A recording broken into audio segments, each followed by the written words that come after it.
నమస్కారం, ఈటీవీ భారత్ కు స్వాగతం. మీరు చూస్తున్నారు న్యూస్ టైం. గవర్నర్ కోటాలో ఎమ్మెల్సీల నియామకంపై హైకోర్టు తీర్పు. ప్రభుత్వం ఇచ్చిన గెజిట్ కొట్టివేత. కేబినెట్ నిర్ణయానికి గవర్నర్ కట్టుబడి ఉండాలని సూచన. రాజీవ్ రహదారిపై ఎలివేటెడ్ కారిడార్ నిర్మాణం. భారీ నిర్మాణానికి భూమి పూజ చేసిన సీఎం రేవంత్ రెడ్డి. 2232 కోట్లు కేటాయించిన సర్కార్. తెలంగాణలో ఈ నెల 15 నుంచి ఒంటిపూట బడులు. ఉదయం 8 నుంచి మధ్యాహ్నం 12 వరకు పాఠశాలలు. ఉత్తర్వులు జారీ చేసిన పాఠశాల విద్యాశాఖ.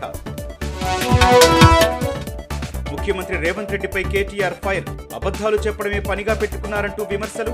రాష్ట్రంలో కాలం తెచ్చిన కరవు కాదు, కాంగ్రెస్ తెచ్చిన కరవు ఉందని ఎద్దేవా. మేడిగడ్డ బ్యారేజీని పరిశీలించిన నేషనల్ డ్యామ్ సేఫ్టీ బృందం. కుంగిన ప్రాంతంలో తనిఖీ, వివరాల సేకరణ. రేపు అన్నారం బ్యారేజ్ పరిశీలన. ఎమ్మెల్యే మర్రి రాజశేఖర్ రెడ్డి కళాశాలకు చెందిన భవనాలు కూల్చివేత. దుండిగల్లోని ఎంఎల్ఆర్ఐటి ఏరోనాటికల్ కాలేజీ భవనాలు నేలమట్టం. చిన్నదామర చెరువు కబ్జా చేశారంటున్న అధికారులు.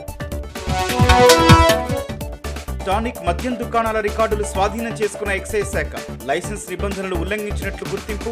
యజమానులపై కేసు పెట్టే యోచనలో అధికారులు.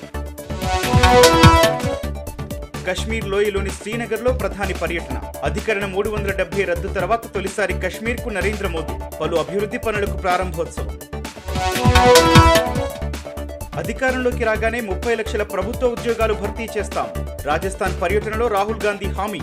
రైతులకు కనీస మద్దతు ధర కోసం ప్రత్యేక చట్టం చేస్తామని వెల్లడి. నాగపూర్ సెంట్రల్ జైలు నుంచి ప్రొఫెసర్ సాయిబాబా విడుదల. మావోయిస్టులతో సంబంధాలున్నాయన్న కేసులో జైలు శిక్ష.